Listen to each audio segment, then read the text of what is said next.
And so let's talk about Eevee next. So when Blender 2.8 was released, we did see the first version of Eevee. This was super nice, interesting, and extremely useful as real-time rendering came to Blender for the first time. Fast forward, the folks at Blender Foundation decided to come up with Eevee next as they wanted Eevee core architecture to benefit from all of the hardware and technologies that were out there. The idea was to overhaul the Eevee core architecture and make some solid base for new features like the screen space global illumination, render passes, real-time compositor, hardware ray tracing, and volumetric improvements to make their way to Eevee. And so, with Blender 4.1 the alpha, Eevee next seems to have made its first debut to Blender. And for those who like to take a look at this, you can simply go over to blender.org, go to the download button, go all the way down to download experimentals, and you'll be able to download Blender 4.1 the alpha. Now, once you download that and you fire it open, this is basically what you get. No new home screen, nothing. You get just this. And once you open this up and you go over to your render engines, you will notice you don't have Eevee next. So where is this? As this is currently in alpha, it is worth mentioning that most of the developers' tools or things that are currently in development are stored within the developer extra. So for you to access it, you need to go over to edit, go over to preference, now within your preference window, go over to interface, within interface, turn on the developer extra. Now, once you turn that on, you would notice an experimental tab shows up. Click on that and select Eevee next. And once you have that, click on the bugger menu and save your preference. And the next thing to do to get Eevee next, as you can still find it here, is to restart Blender. So with Blender fully restarted, if we simply go over to our rendering tab and click on the drop down, you'd notice we have Eevee next right here.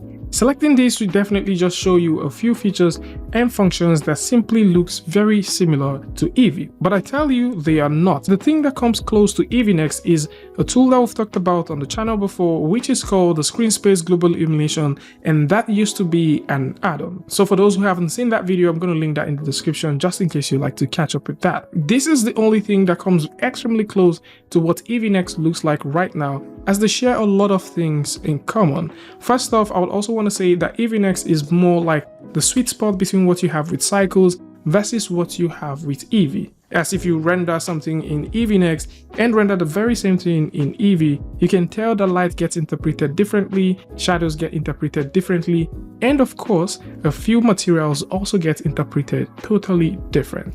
And that is where Eevee next actually shines even more. Comparing this to Cycles, you can tell Cycles still has a lead above Eevee next by a long shot. And at the same time, we're looking at real-time ray tracing, and this in its sense is where I get to say Eevee next is not Lumen, Eevee next is not Marmoset toolbag, and in the grand scheme of things, it doesn't really come close, as these ones are way more real-time compared to what we have with Eevee. But then having this in Blender looks super nice, as it will definitely help artists create some very interesting things in the long run. Taking a look at this again with Eevee, you can see that we're losing the light details here while we're having more shadows. And if we switch this back, you can notice we have some stuff. I also think that Eevee next is definitely or probably going to replace Eevee completely. I guess that is just where it makes sense. Maybe not instantaneously, but over time it might replace Eevee.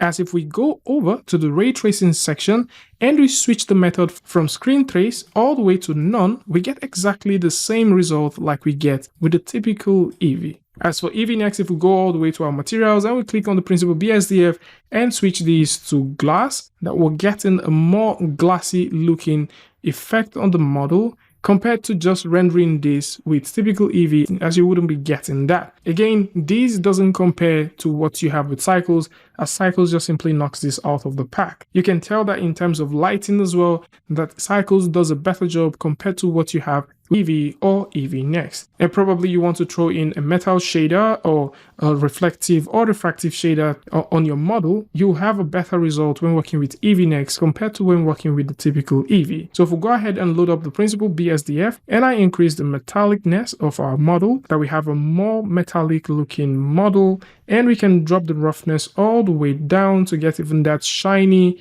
and reflective material. So you can see that and it looks really good. If we switch these to Eevee, you can see we don't have as much as that. And for emission, you can see that we have a better looking emission with Eevee Next. Actually, if you take a look at this with the typical Eevee, this is what you get. By default, if you're working with Eevee, you may want to rely on bloom, which means you need to go over to material and increase the strength of the emission. But if you're working with Eevee Next, you would see that you have a proper emission happening here. Now again, this is more like a sweet spot between what you get with both Eevee and cycles. So for cycles, of course, you're getting a better result, but then with Eevee Next, you have something like this, which means you can now use this to add some very interesting light mixes across your entire scene. So depending on what you're trying to build or what you want to get, this might just be the next way forward for rendering, especially for those who are into real-time rendering and are considering to use Eevee Next as their next tool of choice.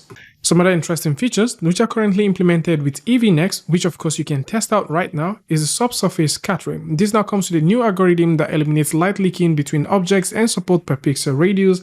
And for those who are into motion blur, there is a motion blur support. In terms of shading, there is arbitrary number of BSDF which are now supported like we just took a look at, and there is a thickness output, a render pass, irradiance cache, and the full support for grease pencil has been delayed as this requires more design.